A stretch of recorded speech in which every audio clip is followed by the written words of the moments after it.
Saatnya kita akan memuji Tuhan. Saya undang jemaat-jemaat untuk bangkit berdiri. Kita akan memulaikan ibadah kita. Kita angkat pujian kita. Banyak yang Kau berbuat.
Ya Tuhan, kami datang kepadamu pada pagi hari ini.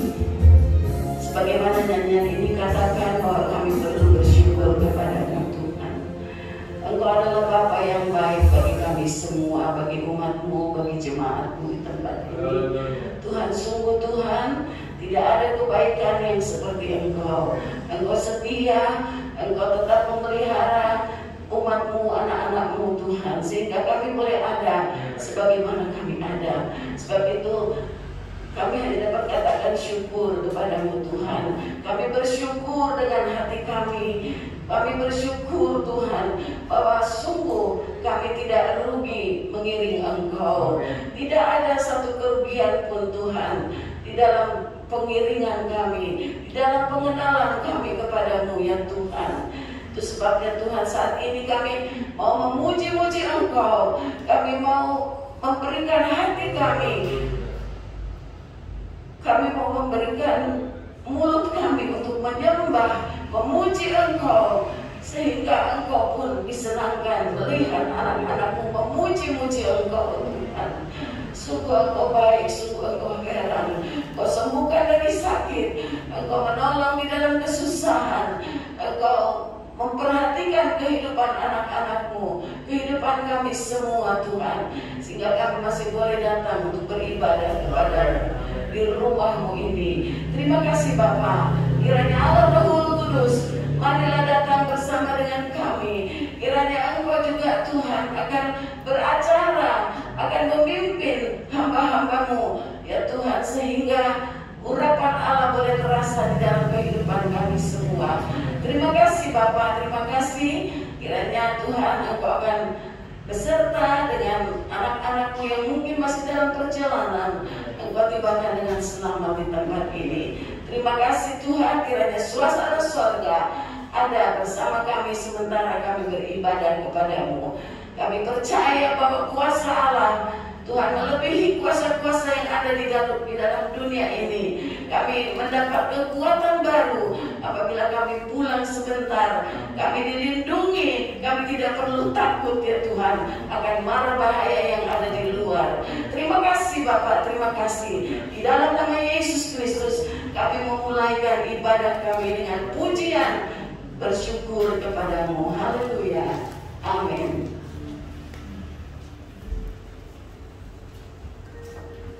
Haleluya. Saya persilakan Bapak Ibu untuk duduk kembali.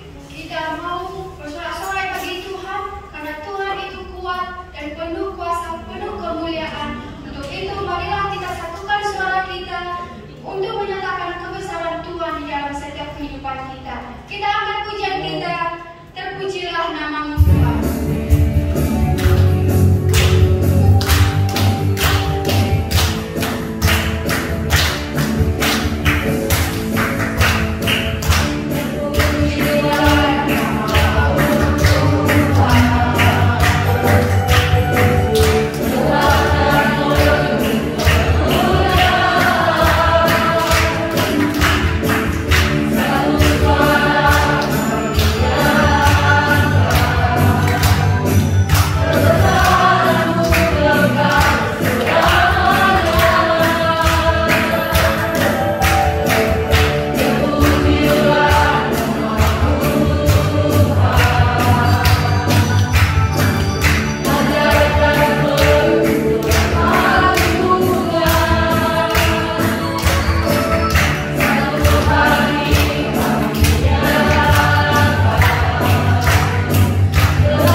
pujian kita, Tuhanku Maha Besar.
Haleluya, kita angkat pujian firman-Mu berkata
Tuhan, terima kasih buat kemurahan Tuhan, buat anugerah Allah di tengah-tengah dunia yang semakin jahat, semakin tidak menentu.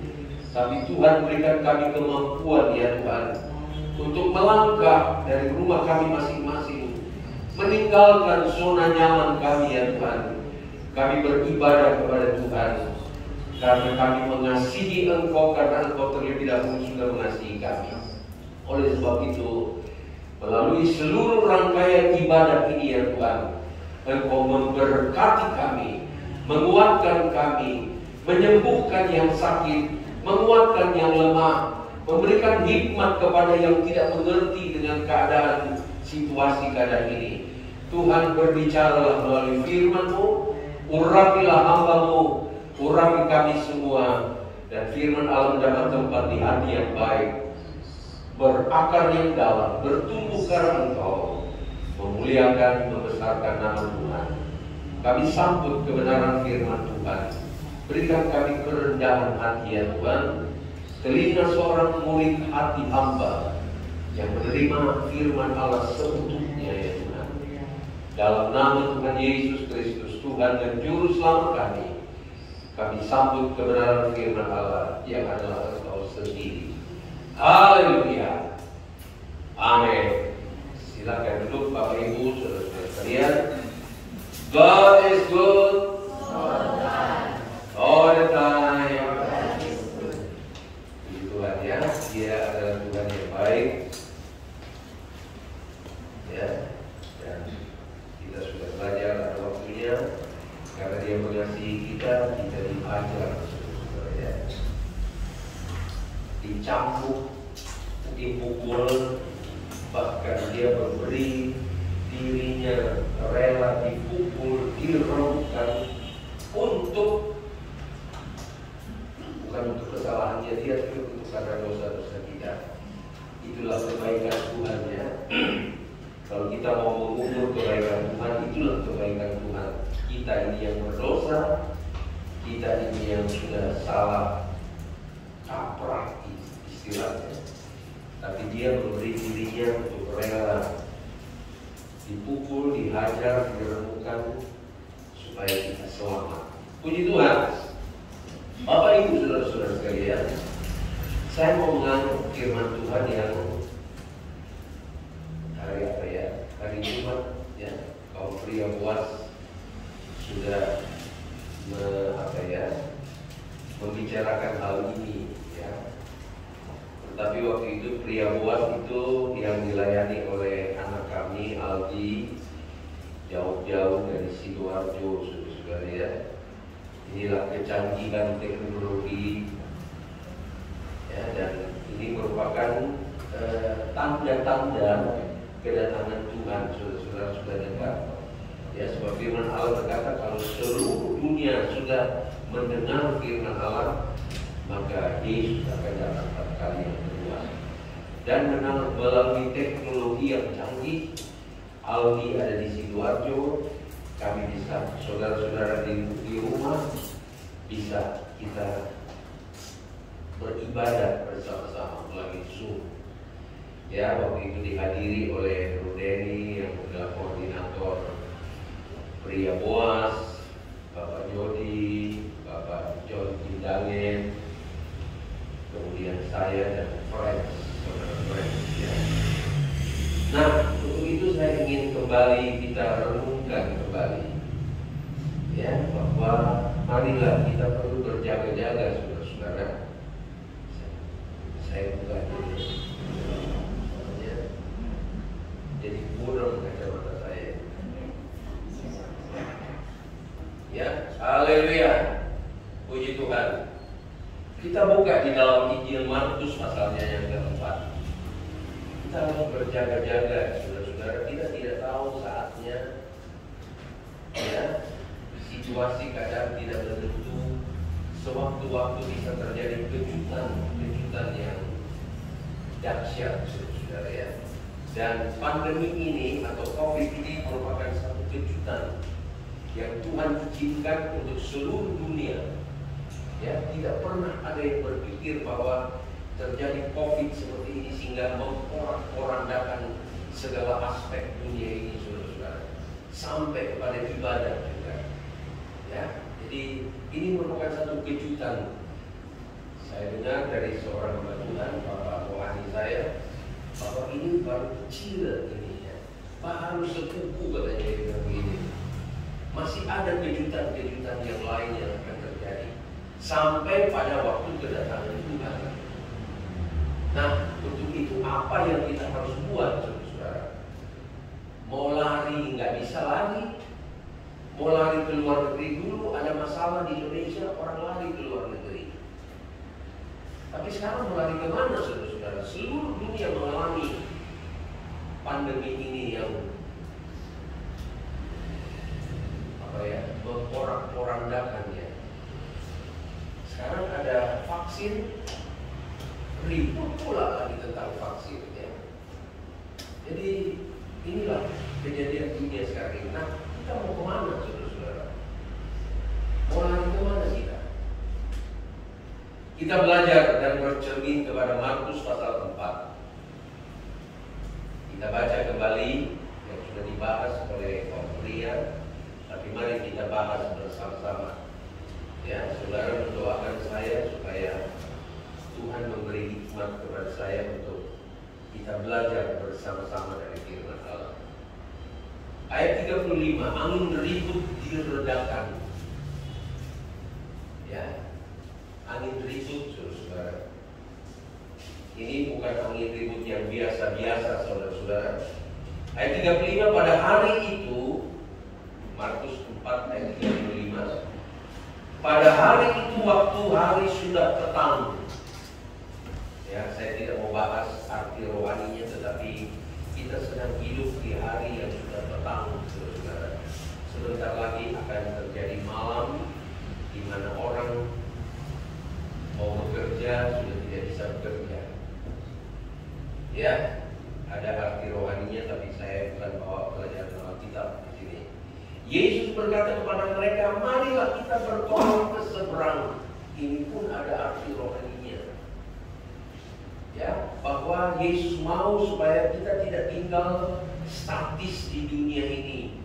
Dunia ini hanya sementara. Ya, kita adalah warga negara Indonesia, tetapi secara rohani kita adalah warga negara sorga. Amin. Haleluya. Yesus berkata, mari kita pergi ke seberang.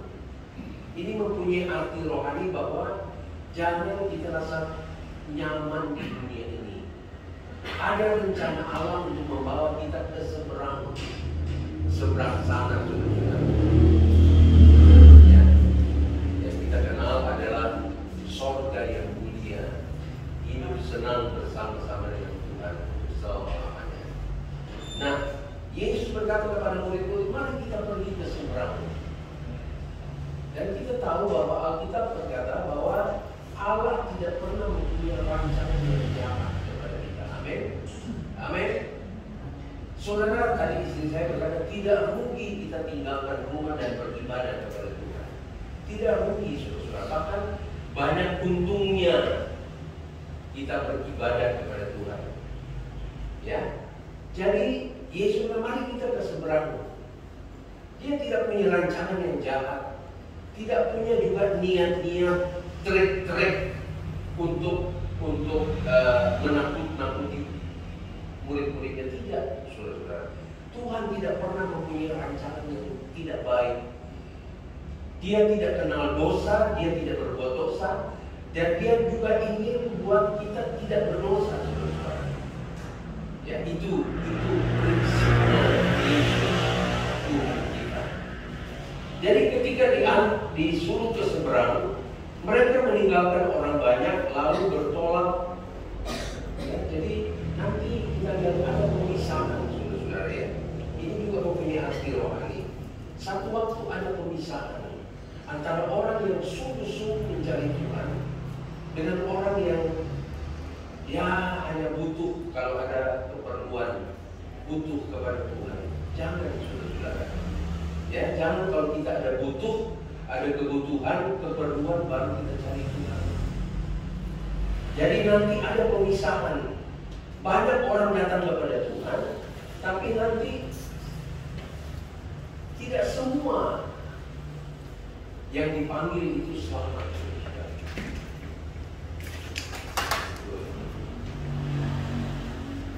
Ya, jadi mereka meninggalkan banyak orang, lalu bertolak dan membawa Yesus beserta dengan mereka dalam perahu. Sudah dibahas waktu itu, dan saya sudah pernah utarakan bahwa di salinan Alkitab lama, salinan Bode namanya, bagus sekali kalau saudara punya Alkitab yang lama sekali dan punya Alkitab yang baru. Alkitab itu berkembang terus. Tapi kita harus minta hikmat dari Tuhan. Apakah perkembangannya itu benar atau enggak? Nah, dalam salinan Bode, salinan lama, itu cetakannya masih pakai OE, tempoe, doroe. Ini kalau bangsa seperti Sri, belum ada di awal-awal mereka. Seperti pekerja sekarang belum ada di awal-awal, masih entah di mana gitu. OE. Saya itu baru lahir kalinya. Di sana ditulis bahwa murid-murid membawa Yesus itu seada-adanya. Itu dalam salinan Bode. Mereka bawa si Yesus, ajak Yesus ke perahu, tapi bawanya seada-adanya.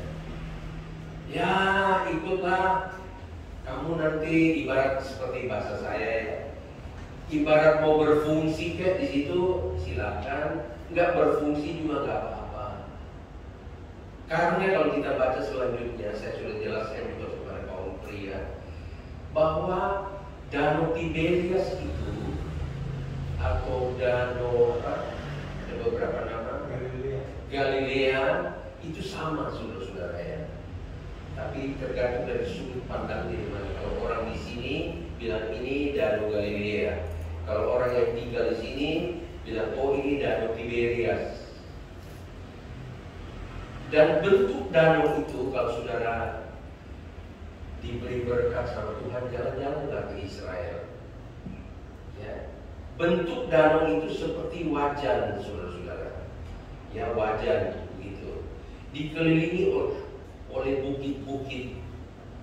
Kemudian wajan seperti diisi dengan air. Ya. Dan kenapa murid-murid membawa Yesus ada-adanya? Sebab danau Galilea itu, Tiberias itu sudah ibarat makanan sehari-hari, saudara-saudara. Tiap hari mereka jalani ini.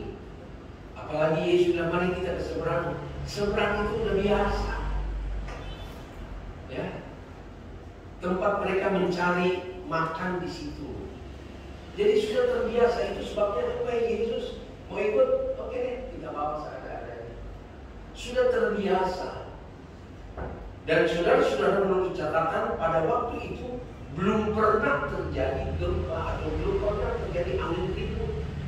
Jadi mereka tidak kenal apa itu angin ribut. Saya hari Sabtu yang lalu, saudara-saudara, mobil saya mogok. Ya. Ternyata punya dorong, starter punya starter, nggak bisa. Akinya itu sudah harus diganti. Ya, jadi dorong-dorong sudah di depan. Satpam 2 orang dorong, French dorong, nggak bisa. Saya telepon ke Suzuki, tolong diperiksa. Oh ternyata aki itu Pak. Oh gitu ya, tolong dibawa. Bawa tadi. Dia ganti ya. Mobil saya diparkir depan sini, dia ganti. Gelap. Saya bilang Pak, nggak perlu senter Pak ya. Oh. Dia begini montirnya. Oh nggak usah Pak. Ini udah makanan saya sehari-hari. Sambil tutup mata juga saya bisa bikin. Karena sudah terbiasa. Montir namanya, montirnya montir Suzuki lagi. Jadi dia perak, dia ganti, sambil ngobrol, gelap lagi, saya lagi ya saudara. Dia enak aja. Kok udah makanan sehari-hari ini Pak? Tutup mata juga saya bisa. Nah mungkin kira-kira murid-murid seperti itu. Anggap enteng saudara-saudara. Sehingga oke, Yesus itu mereka sehari-hari berjalan dengan Yesus, selalu lihat mujizat, keajaiban, dengar firman dari Yesus.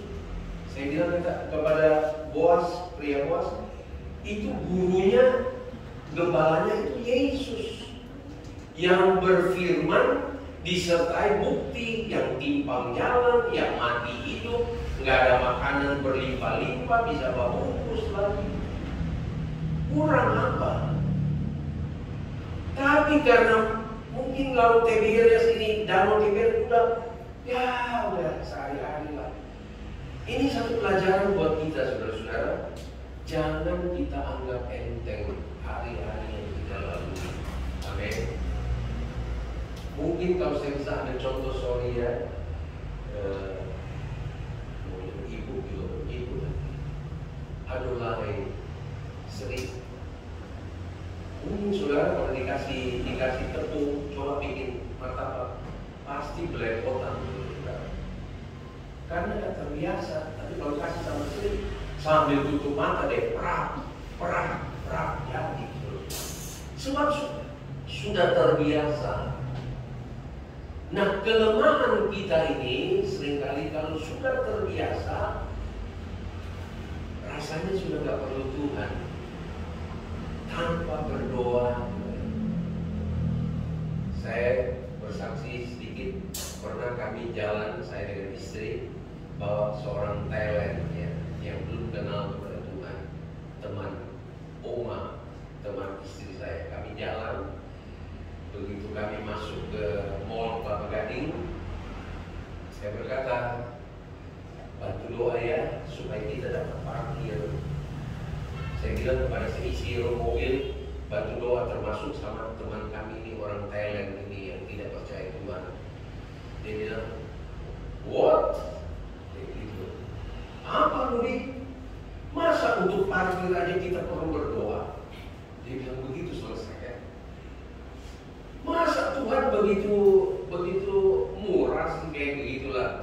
Masa untuk cari parkir aja kamu suruh berdoa? Dia bilang begitu selesai, saudara-saudara. Rasa anggap enteng kali ya, sepele kok, coba parkir aja kok bisa parkir berdoa. Dan sampai saat ini saudara-saudara, kalau saya mau masuk ke tempat yang depan saya berdoa. Saya bilang sama Lionel, kalau dia dulu sama saya, Lionel berdoa supaya Grandpa dapat parkir yang bagus. Setiap saya masuk ke tempat, ya berdoa supaya kita dapat parkir yang bagus. Dan Tuhan tolong saudara-saudara. Banyak bukti. Mari saudara-saudara, jangan kita remehkan situasi dan keadaan yang kita sedang jalani. Ya, firman Allah ada banyak berkata, di hari-hari ini akan terjadi banyak kejutan-kejutan yang mendadak. Ya. Nah, murid-murid bawa Yesus seadanya. Saya baca lagi ya, ayat 37 deh. Lalu mengamuklah taufan yang sangat dahsyat, dan ombak menyembur masuk ke dalam perahu, sehingga perahu itu mulai penuh. Jadi, saudara tadi saya bilang, danau Tiberias itu seperti wajan, dikelilingi oleh bukit-bukit, dan di tengah-tengahnya ada air. Jadi ketika gelombang datang, angin datang dari sini, dia hantam ke bukit, berbalik lagi saudara-saudara. Ya, berbalik lagi anginnya, dan akhirnya terputar-putar di wajan seperti wajan itu. Nah, begitulah yang dialami oleh murid-murid itu, sebabnya mereka sangat ketakutan. Ya, sangat ketakutan sebab gelombang seperti itu belum pernah mereka alami. Ya, dan itu sudah menjadi kebiasaan. Hati-hati saudara-saudara. Mari, saya ingin di hari-hari sekarang ini dan banyak orang berkata bahwa COVID ini tidak akan selesai. Dia akan menjadi seperti pandemi malaria, pandemi kolera, dan pandemi-pandemi yang lain. Jadi tidak akan selesai, saudara-saudara. Ya. Nah, apa yang kita harus buat dengan situasi ini? Jadi angin datang kemudian seperti menggulung-gulung mereka, ya, masuk air dan lain-lain sebagainya. Ketakutan yang tidak pernah dialami murid-murid. Mereka sangat ketakutan. Itu sebabnya bahasanya terhadap Yesus pun tidak baik, saudara-saudara. Orang kalau ketakutan, orang kalau takut itu lumrah, saudara-saudara. Takut itu manusiawi, tapi kalau sudah sampai ketakutan, sampai ke paranoid, itu sudah gak benar. Itu sebabnya jaga mulut kita, jangan sampai mati hidup kita itu ditentukan oleh mulut kita. Sehingga murid-murid ketika membangunkan Yesus, saya baca di selanjutnya di ayat 38, pada waktu itu Yesus sedang tidur. Tuh. Kenapa tidur? Sebab murid-murid anggapnya begitu Yesus naik perahu, disediain kursi itu. Ibaratnya Yesus, engkau duduk aja di situ deh, tenang-tenang aja deh. Urusan Tiberias tidak tertulis, saudara, tapi tersirat. Urusan Tiberias itu urusan kami. Engkau duduk aja di sini. Setelah duduk disediain bilang lagi, engkau tidur aja di situ deh. Haleluya. Jangan, saudara-saudara, itu pelajaran, satu cerminan buat kita, bahwa jangan kita bawa Yesus seada-adanya. Jangan kita ngaku saya orang Kristen. Ada orang yang pakai salib gede, saudara-saudara. Saya dulu sama Friends, saya bilang, Friends, kalau apa itu Friends? Dia kasih keluar salib. Saya bilang waktu saya jalan-jalan di luar, ada orang yang pakai kalung besar, salib yang gede, tapi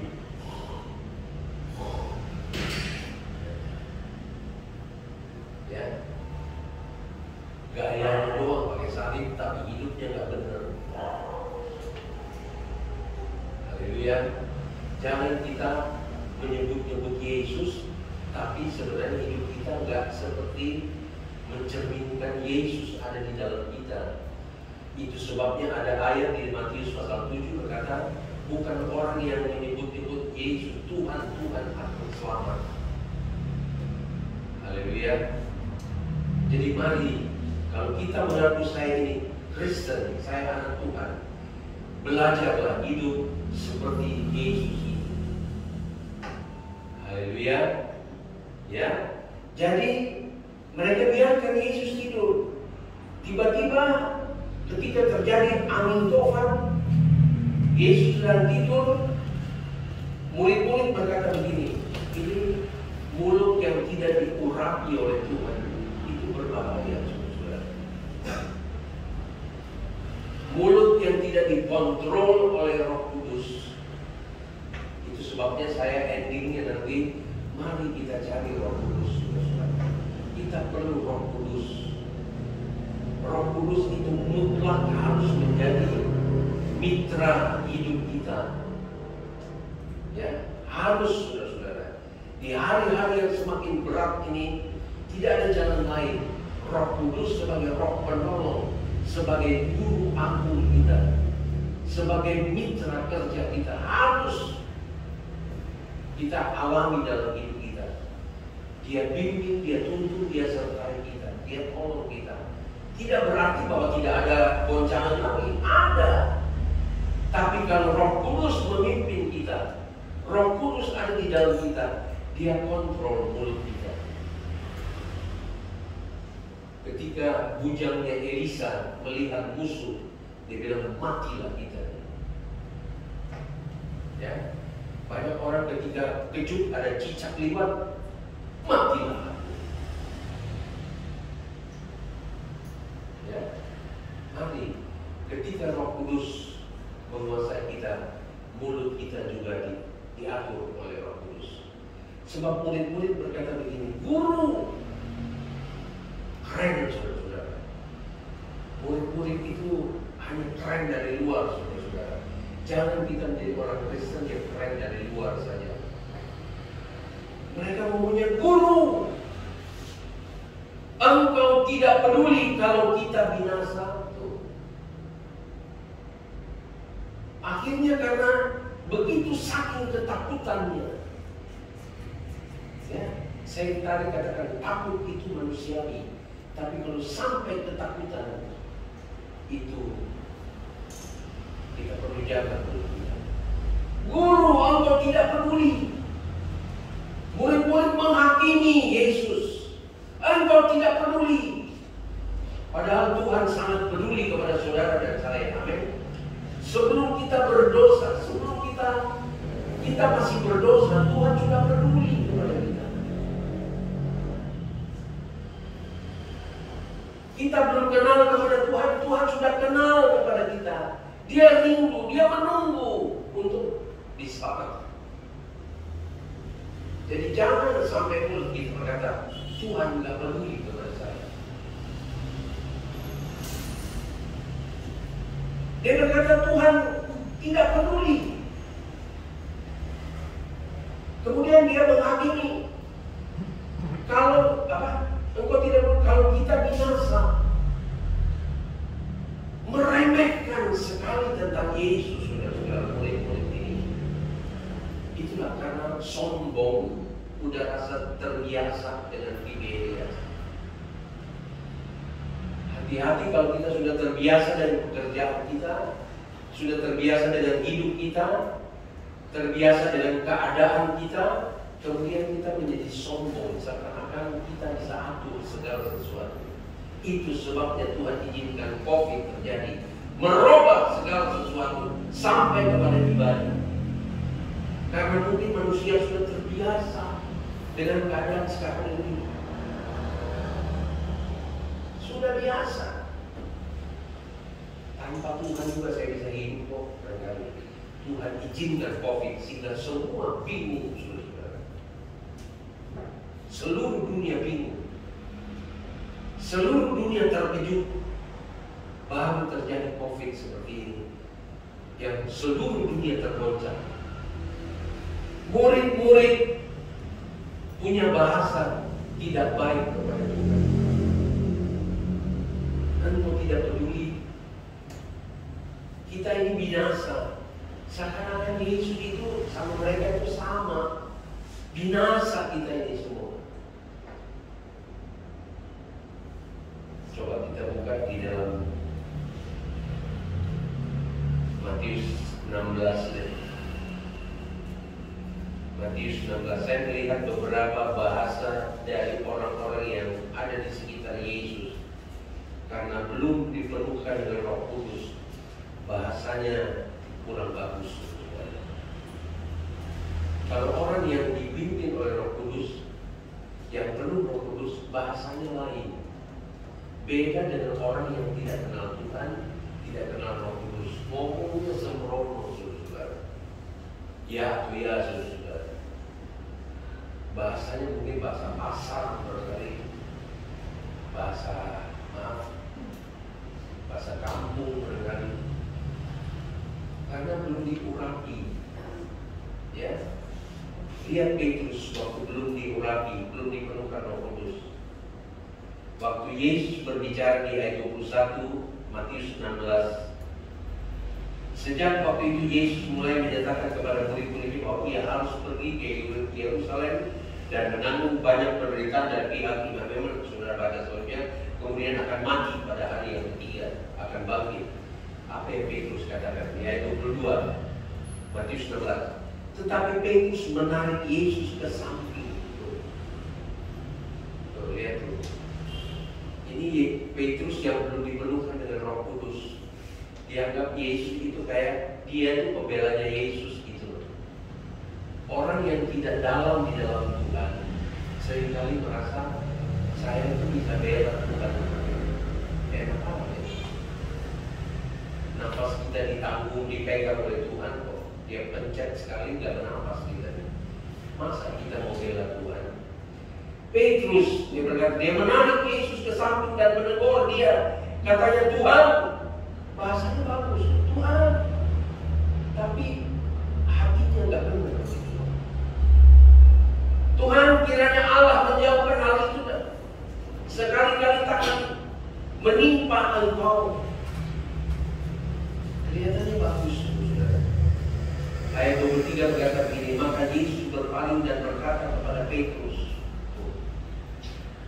enyaplah iblis.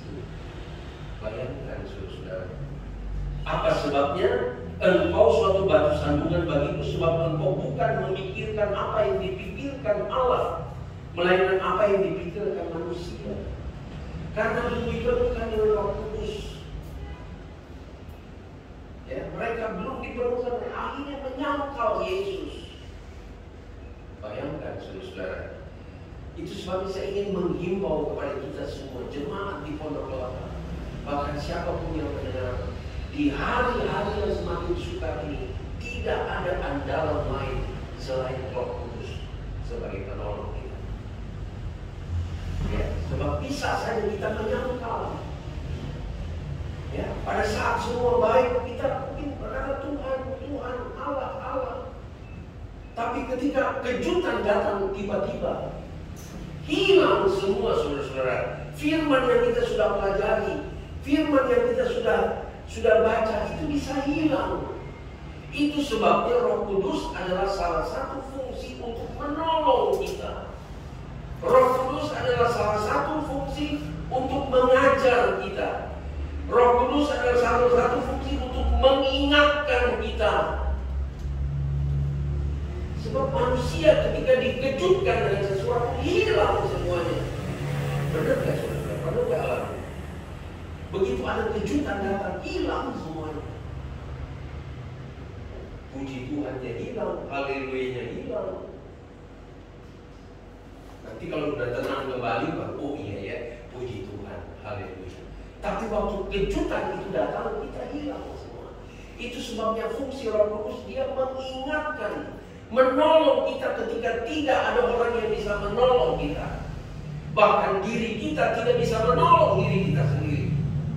Disitulah fungsi Roh Kudus. Aku tolong. Bahasanya seperti Yesus tidak perlu bahasa yang bagus-bagus. Yang dia ingin lihat hatimu. Sehingga Yesus berkata, iblis kamu. Bayangin saudara. Petrus yang tadinya di awal ayat-ayat sebelumnya itu, ketika Yesus tanya siapa saya, ada yang bilang Yeremia, ada yang bilang begini, ada yang bilang begini. Petrus bilang, engkau adalah Mesias, anak Allah. Yesus bilang, itu dari Bapa. Jangan sombong kau Petrus, itu dari Bapa. Dalam perjalanan selanjutnya, Yesus berkata, aku akan mati, dibunuh, tapi pada hari yang ketiga akan bangkit. Petrus berkata, sini Yesus, jangan coba ya. Ada yang mengganggu kamu. Kayak begitulah. Yesus bilang apa? Iblis kamu. Kamu memikirkan apa yang dipikirkan oleh manusia, bukan yang dipikirkan oleh Allah. Itu sebabnya Paulus yang penuh dengan Roh Kudus, dia berkata dalam Filipi pasal 2, hendaklah engkau memiliki pikiran yang terdapat di dalam Kristus Yesus. Roh Kudus menolong kita supaya kita memiliki pikiran dan perasaan yang terdapat di dalam Kristus Yesus juga terdapat di dalam kita. Amin. Haleluya. Yohanes pasal 6. Kita lihat bahasa-bahasa murid-murid yang belum dipenuhkan dengan Roh Kudus. Yohanes pasal 6. Ya. Kita tahu ceritanya Yesus memberi makan 5.000 orang. Ayat 5. Ketika Yesus memandang sekelilingnya dan melihat bahwa orang banyak berbondong-bondong datang kepadanya, apakah dia tidak peduli? Murid-murid nggak peduli, cuma mikirin diri sendiri. Yesus lihat orang banyak berbondong-bondong, 5.000 orang lebih. Yesus tergerak hatinya, peduli. Padahal mereka belum mengenal Yesus. Mereka hanya mengikut Yesus berbondong-bondong datang pada Yesus karena mau makan, lapar, bukan karena mau cari Yesus sebagai juru selamat.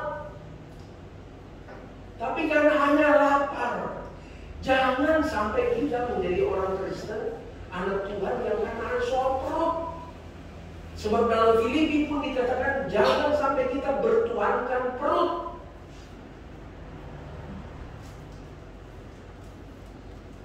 Haleluya. Banyak orang datang belum kenal kepada Tuhan, mereka akan cari pemakan. Yesus tergerak, peduli. Murid-murid yang kau gak peduli kamu kami. Jangan sekali-kali ya, ketika kita ada dalam keadaan masa terjepit, terpepet, saudara-saudara, jangan langsung kita salahkan Tuhan. Lebih baik kita koreksi diri. Tuhan, ampuni kalau saya sudah bersalah kepada Tuhan. Ketika Yesus, ia berkata kepada Filipus, ini Filipus murid saudara-saudara, yang selalu jalan bersama dengan Yesus. Lihat mujizat, lihat keajaiban. Yesus berkata begini, ia berkata kepada Filipus, di manakah kita akan membeli roti supaya mereka ini dapat makan? Ayat 6.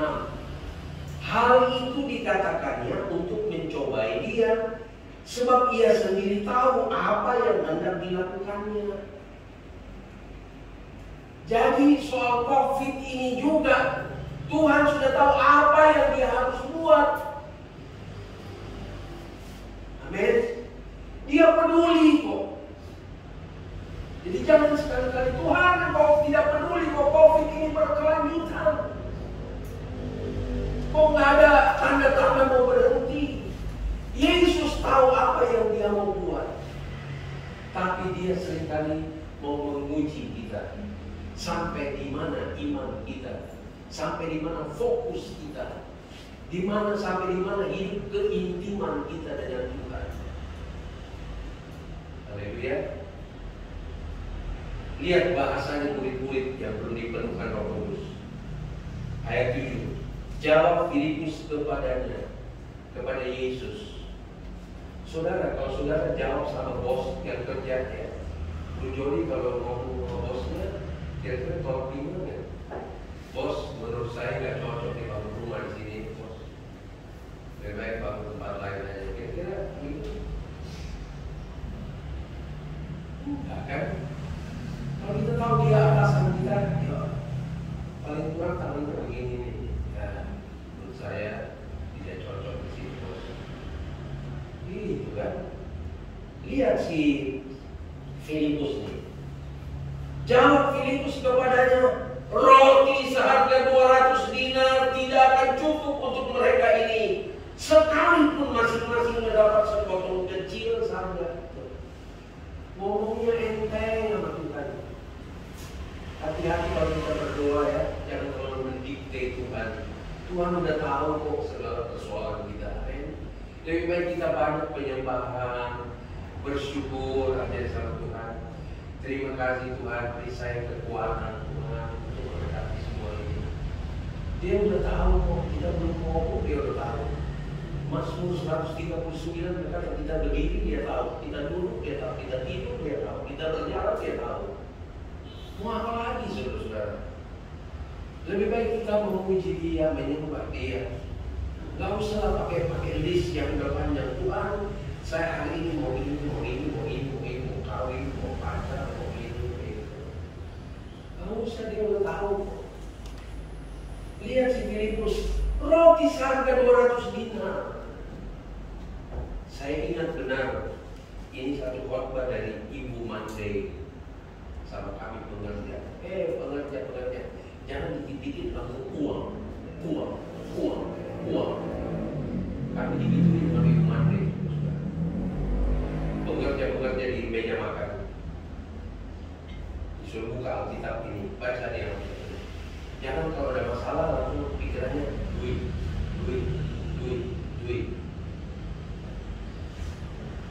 Carilah dahulu kerajaan Allah dengan segala kebenarannya. Matius pasal 6 ayat 33. Carilah dahulu kerajaan Allah dengan segala kebenarannya, maka apa yang kita perlu akan ditambahkan. Jangan begitu ada masalah, kalau itu duit dulu. 200 dinar nggak cukup. Filipus lupa dia ngomong sama siapa, saudara. Jangan kita sampai merasa diri kita lebih hebat dari atasan kita. Amin. Datang lagi kucur-kucur si siapa ini? Andreas, murid juga nih. Podowai semua ini. Ayat 8. Seorang dari muridnya yaitu Andreas, saudara Simon Petrus, berkata kepadanya, di sini ada seorang anak yang mempunyai 5 roti jelai dan 2 ikan. Tapi buntutnya dia berkata begini, tetapi apakah artinya ini untuk orang sebanyak ini? Haleluya. Kita seringkali meremehkan yang sedikit itu. Ya, kita perlu banyak. Tuhan uji dengan sedikit dulu. Mau mengucap syukur atau mau bersyukur. Tuhan, saya butuh sekian juta Tuhan. Masa cuma segini? Tuhan kadang-kadang punya sense of humor. Ya, Tuhan punya naluri juga untuk bercanda dan menguji. Tuhan kita ajaib kok, segala kalanya dia bisa bikin. Lagu apa? Mau Tuhan. Suka-sukamu Tuhan. Suka-sukamu Tuhan. Jadi murid ini tidak ada yang punya 5 roti dan 2 ekor ikan. Tapi jeleknya, tetapi apakah artinya ini untuk semua orang sebanyak ini? Akhirnya Tuhan kasih contoh, saudara, dan contoh kepada saudara dan saya juga. Dia bilang sini, biar semua itu orang duduklah mereka di rumput berkelompok-kelompok. Ini ada arti rohaninya. Tuhan bilang, lu duduk di atas rumput, lu cuma rumput kok. Jangan sok tahu, kamu ini cuma rumput adanya. Iya, memang itu cuma rumput kok. Yang sebentar bisa ada, sebentar bisa hilang. Jadi tidak ada yang bisa kita banggakan dalam diri kita ini. Kita cuma rumput. Kalau lebih indah Tuhan angkat sedikit jadi kembang, jadi bunga. Tapi ketika angin melintasinya, tempatnya aja gak kenal. Jadi artinya jangan kita sombong. Jangan merasa sudah punya, sudah nyaman, sudah aman. Enggak, saudara. Segala sesuatu bisa berubah. Pengkhotbah berkata, aku bisa membelokkan apa yang sudah direncanakan oleh manusia ke depan. Tuhan bisa belokkan. Amin. Akhirnya Tuhan suruh duduk dan dia berkata, mari kita kopi. Apa ini? Cuma dia mengucap syukur kepada Bapa. Ini yang kita harus belajar dari Yesus. Mengucap syukur dalam segala hal. Dikasih sedikit puji Tuhan. Dikasih banyak Tuhan, tolong saya, jangan saya sombong. Akhirnya terjadi mujizat. Di sini tidak tertulis sepotong juga. Saya baru koreksi, saya baru baca.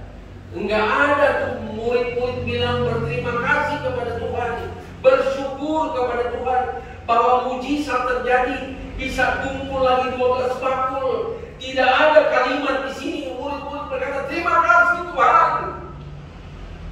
Mujizat telah terjadi. Kami bersyukur bahwa melalui 5 roti dan 2 ekor ikan, semua kenyang. 5.000 orang laki-laki saja kenyang. Bisa membungkus lagi, bisa bawa pulang lagi 12 bakul. Enggak ada kalimat di sini berkata terima kasih Tuhan. Kami bersyukur buat mujizat ini. Ini murid-murid karena belum dipenuhkan dengan Roh Kudus. Mereka hidup untuk kepentingan diri sendiri. tidak ada rasa syukur, tidak mau membalas kebaikan Tuhan, hanya mementingkan diri sendiri. Hati-hati, surat Timotius sudah peringatkan kita bahwa di hari-hari terakhir orang-orang akan mementingkan diri sendiri, cinta kepada uang, tidak peduli kepada agama, tidak menghormati orang tua, dan mereka ada di dalam ibadah. Mereka ada di dalam rumah Tuhan.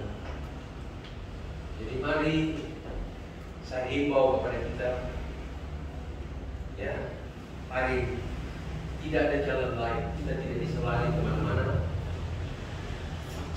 Vaksin tidak menjamin untuk kita tidak terkontaminasi dengan virus COVID-19. Tidak menjamin, saudara. Jaminan kita adalah percaya sungguh kepada Tuhan melalui dipenuhkan dengan Roh Kudus. Anak saya Aldi berkata salah satu arti percaya atau trust in God adalah seperti kita memeluk Yesus. Saya mau katakan,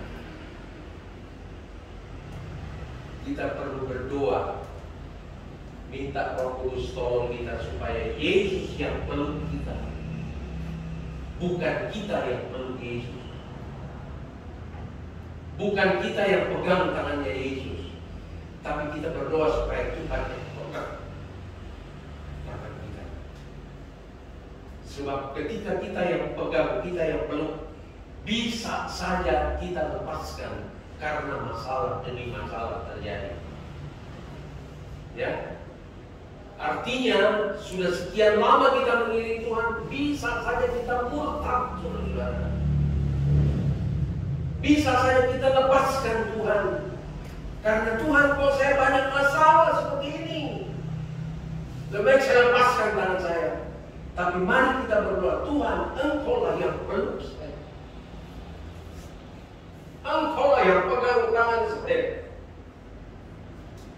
Sebab kalau Tuhan ini pegang, tidak ada satu setan yang bisa ambil. Tapi kalau kita yang peluk, kita yang pegang, mudah sekali kita.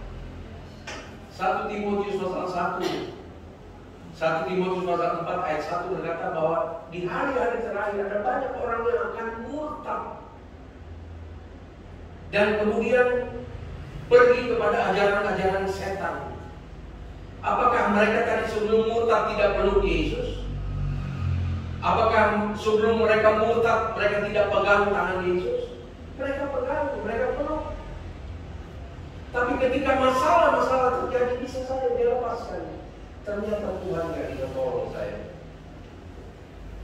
Bayangkan kalau terjadi seperti Ayub.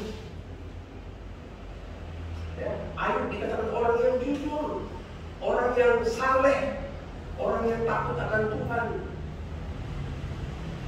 Artinya dia peluk Tuhan. Tapi ketika masalah datang bertubi-tubi, saudara, anak 10 tiba-tiba meninggal, harta benda habis, tambah lagi istrinya berkata, udahlah, hojatlah dia, ngapain kamu mau ikut? Coba, kalau keadaan seperti begitu, apakah kita masih sanggup peluk Yesus? Itu sebabnya berdoa, Tuhan, taruhlah aku ini.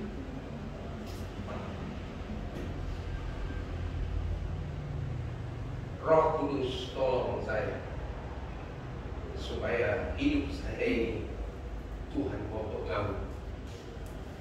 Haleluya. Saya katakan kepada pria puas, 2 contoh saja orang yang diperlukan bahkan ditawan oleh Roh Kudus adalah siapa? Paulus dan siapa? Yang dirajam dengan batu, Stefanus. Kalau saudara baca di Kisah Rasul pasal 8, Stefanus orang yang penuh dengan Roh Kudus, ketika dia diseret, dirajam dengan batu sampai mati, Saulus yang tadinya Saulus jadi Paulus, dia ada menyetujui Stefanus dibunuh seperti itu. Tapi apa yang terjadi ketika sebelum dia mati? Stefanus berkata, Tuhan ampunilah mereka sebab mereka tidak tahu apa yang mereka lakukan. Itu kalau bukan pekerjaan Roh Kudus, saudara, nggak mungkin. Sekarang saya bilang, saya berikan contoh. Pendeta sama pendeta besar tersinggung saja sedikit, belum dipukul, saudara, belum diseret, belum ditampar, baru omongan gerejamu gak bagus, udah tersinggung, berantem, saudara. Gak tanggung-tanggung berantemnya di udara, dilihat orang banyak, didengar orang banyak. Coba, di mana Roh Kudus itu? Stefanus sampai sudah diseret loh, dihajar, dirajam dengan batu. Dia lihat Yesus ada menanti dia. Kemudian dia berkata, ampuni mereka. Coba kalau bukan pekerjaan Roh Kudus, mana ada orang yang bisa bikin begitu? Kita kadang-kadang cuma tersinggung sedikit, belum digambar. Firman Allah berkata, kalau pipimu ditampar, kasih pipi kanan. Sanggupkah kita kalau bukan Roh Kudus yang nolong? Amin. Enak aja ditampar pipi saya, pasti dia mau kasih pipi kanan lagi. Buat tonjok dulu dia baru mau kasih. Seperti itu, tapi kalau Roh penolong itu membackup kita, kita bisa melakukan seperti itu. Tampar pipi saya kiri, saya kasih pipi kanan saya. Haleluya. Lalu Paulus dalam Kisah Rasul pasal 20-21 diancam, saudara-saudara, matilah kau, Paulus, kalau kau pergi ke Yerusalem. Bayangin, yang ngomong itu adalah nabi lagi, Nabi Agabus. Paulus, nih lihat nih, ikat pinggang. Nanti kau punya ikat pinggang itu dipakai untuk gantung kau ini, matilah kau. Apa yang Paulus bilang sebagai tawanan Roh? Aku tidak peduli kepada nyawaku, asal aku bisa menyampaikan firman kepada orang-orang yang ada di sana. Amin. Amin. Kita kadang-kadang mau ngomong sama orang takut, saudara. Mau bersaksi tak takut. Ya, didengar sama orang banyak. Di tempat umum kita mau bersaksi, kita takut, ragu-ragu. Belum diancam, saudara-saudara. Belum diancam, kita mau takut. Tapi kalau Roh Kudus menguasai kita, kita tidak peduli siapapun kita. Saya pernah bersaksi kan, saya naik Grab sama istri saya, ngomong-ngomong sama supir Grab, kalau dia molor. Saya bilang, Tuhan tolong saya. Sebelum saya turun, saya harus bicara sama dia. Benar, saudara. Ngomong. Dan Tuhan tolong kasih saya hikmah. Apa yang saya mesti masuk sama dia? Saya lupa ya, apa saya ngomong. Dia mualaf, saudara. Dia tinggalkan Yesus dan dia jelek-jelekin Yesus lagi. Waduh, saya pikir ini berantem juga enak kan. Saya Tuhan kasih saya kesempatan sebelum saya turun. Saya sudah lupa apa yang saya ngomong. Sudah air dia diam. Saya lupa apa yang saya ngomong. Tapi saya lagi tunggu-tunggu Tuhan kasih saya. Ya. Mari saudara-saudara, kadang-kadang kita kalau tidak dikuasai Roh Kudus, mau ngomong aja, mau menceritakan mungkin Yesus, mau berdoa di depan umum aja kita kadang-kadang takut. Mari saya katakan hari-hari semakin jahat, hari-hari semakin sukar. Kita tidak bisa lari kemana-mana kecuali kita minta Roh Kudus. Saudara-saudara, sebentar lagi kita akan adakan Paskah. Kemudian ada doa 10 hari. Mungkin doa 10 hari kita tidak bisa lakukan seperti waktu-waktu yang lalu, ya, karena keterbatasan, karena lain-lain sebagainya. Tapi saya harap bahwa Roh Kudus sudah dicurahkan. 2000 tahun yang lalu sudah dicurahkan. Tinggal kita minta sewaktu-waktu dengan hati yang rindu, hati yang rendah, hati yang sungguh-sungguh merasa saya perlu roh-Mu Tuhan. Saya nggak kuat menjalani hari-hari yang sukar itu. Apalagi saya tidak tahu nanti mau ada kejutan apa yang mau terjadi. Kita perlu roh penolong. Kita perlu guru agung. Kita perlu Roh Kudus yang mengingatkan kita, yang aku akan menyertai engkau sampai kepada kesudahan Allah. Itu sebabnya Paulus yang ditawan dengan Roh Kudus, dia pernah berkata dalam Filipi pasal 2 ayat 21 kalau saya tidak salah, hidupku adalah Kristus dan mati adalah peruntungan. Haleluya.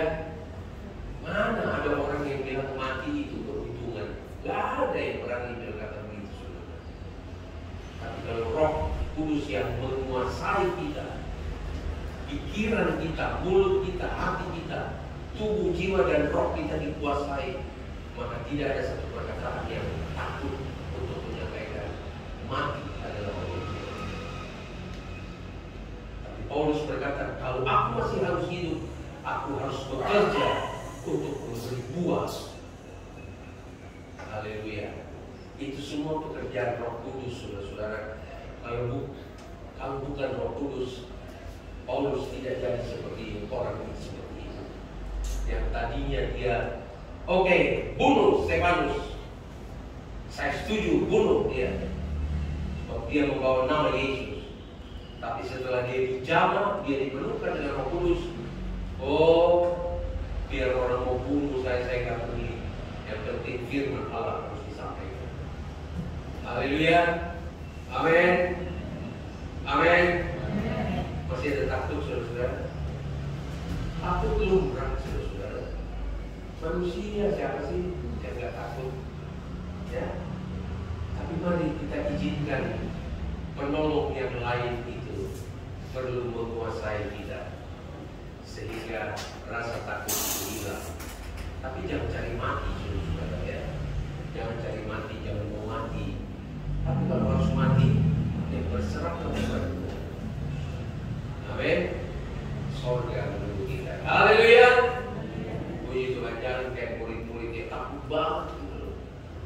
Ya, jangan sampai murid-murid yang ada di dalam ini, pulang kampung aja lah, pulang aja ke Emmaus. Petrus bilang, kita pulang lagi balik lagi ke kita punya profesi yang lama. Mari kita kembali jalankan. Ngapain itu Tuhan? Dia udah mati begitu. Kisah Rasul pasal 1, Yesus berkata, murid-murid ketemu, apakah engkau mau mengadakan kerajaan Allah? Pikirannya dunia. Yesus berkata, kamu akan menerima kuasa kalau Roh Kudus turun atas kamu. Jangan mikirin dunia, ada dunia ini. Dunia ini akan berlalu, saudara. Dunia ini bukan firdaus. Kita sedang menunggu janji Tuhan yang pasti akan digenapi. Tidak ada air mata lagi dan tidak dibuka cita lagi, senang untuk selama-lamanya bersama dengan Tuhan. Asal mari kita minta Roh Kudus sebagai penolong. Tuhan mungkin marah, dia sudah kirim Roh Kudus, kita seperti sia-siakan Roh Kudus itu. Tidak ada yang peduli dengan Roh Kudus itu. Akhirnya COVID datang, baru semuanya kami. Oh iya ya, perlu cari Roh Kudus. Mari Bapak Ibu Saudara-saudara sekalian, saya himbau tidak usah tunggu sampai 10 hari. Sekarang pun, saudara pulang pun, di jalan pun, lagi masak pun, lagi bikin martabak pun, lagi 3 nona, atau berapa nona sekarang, bikin, minta Roh Kudus, tolong penuhi saya. Berkati masakan saya Roh Kudus, supaya perlambungan datang. Amin. Roh Kudus itu segala-galanya buat kita. Mari Om Fikri, ini perlu Roh Kudus saudara, sampai bajunya sudah kesepitan. Tak usah takut, Allah beserta. Mari kita nyanyi berdiri bersama-sama, bukan asal nyanyi tetapi menjadi doa kita dan kebutuhan kita yang primer Roh Kudus, saya perlu untuk mengangkat segala ketakutan ke semua kita. Haleluya. El Shaddai, kurnia terlebih dahulu. Haleluya. Oh El Shaddai, El Shaddai, Allah Maha Kuasa. Akui dari dasar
Tidak ada yang kami dapat banggakan Tuhan selain Yesus kami banggakan. Engkau yang mengadakan sampai saat ini, dari tanggal 2 Agustus sampai saat ini ya Tuhan. Sementara masih banyak yang online yang tidak berani ya Tuhan. Tapi Tuhan, terima kasih buat anugerah-Mu, kemurahan Tuhan. Engkau baik bagi kami. Lindungi jemaat-Mu Tuhan. Pagari dengan malaikat berpasukan. Darah Yesus membungkus kami, sehingga panah-panah si jahat tidak dapat menembus. Covid sekalipun tidak dapat menembus. Kami sehat di dalam Engkau. Dan kami mau terus melayani, mengagungkan, membesarkan nama Tuhan. Kami hormati pemerintah. Kami berterima kasih kepada pemerintah. Berkati pemerintah kami ya Tuhan yang sudah berusaha keras. Terima kasih Tuhan. Bentengi pemerintah kami. Jaga Bapak Presiden kami ya Tuhan. Dan seluruh jajarannya. Juga para medis, para dokter, perawat, rumah-rumah sakit yang sudah kelelahan. Kami berdoa dalam nama Yesus. Tuhan, bentengi mereka. Lindungi mereka Tuhan. Berikan kekuatan ekstra. Dan kami berdoa, celikan mata rohani mereka supaya mereka melihat Kristus di atas segala-galanya. Roh Kudus yang menolong sehingga bangsa Indonesia boleh ada sampai saat ini. Terima kasih Tuhan. Kalau ada yang sakit, kami berdoa dalam nama Yesus. Tuhan pulihkan, Tuhan sembuhkan. Kami berdoa buat Ibu Emi, Tuhan yang berani melangkah datang ke gereja. Tuhan berkati dia ya Tuhan, kuatkan. Kami ingat akan kekasih-kekasih yang mungkin masih khawatir, takut Tuhan. Tuhan, jangan sampai mereka mengecilkan kuasa Tuhan. Jangan sampai mereka mengecilkan nama Yesus, nama di atas segala nama. Penuhi mereka juga dengan Roh Kudus. Penuhi kami semua dengan Roh Kudus ya Tuhan. Terima kasih semua yang sudah melayani Tuhan. Tuhan yang sudah datang, Tuhan berkati. Berkatilah dengan Roh Kudus ya Tuhan.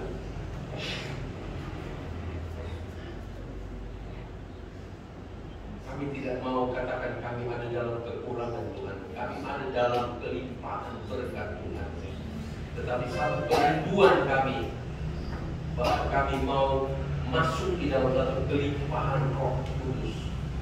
Berlipat kali ganda ya Tuhan. Engkau penuhi kami dengan Roh, sehingga sampai kami ditawan oleh Roh. Bukan lagi kehendak kami yang jadi, tapi kehendak Roh Kudus yang jadi dalam kehidupan kami. Terima kasih. Berkati Bapak Jody yang akan mengelola Tuhan ibadah ini, terutama ditayangkan pada siang hari nanti, sehingga kekasih-kekasih yang ada di rumah dapat mendengar suara Tuhan, suara Roh Kudus, dan mereka bangkit mengenal Engkau dengan benar ya Tuhan. Terima kasih.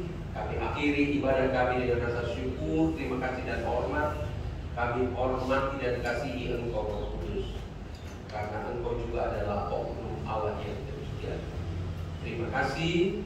Dan biarlah saudara-saudara pulang dengan dilindungi oleh kuasa dari tempat yang maha tinggi.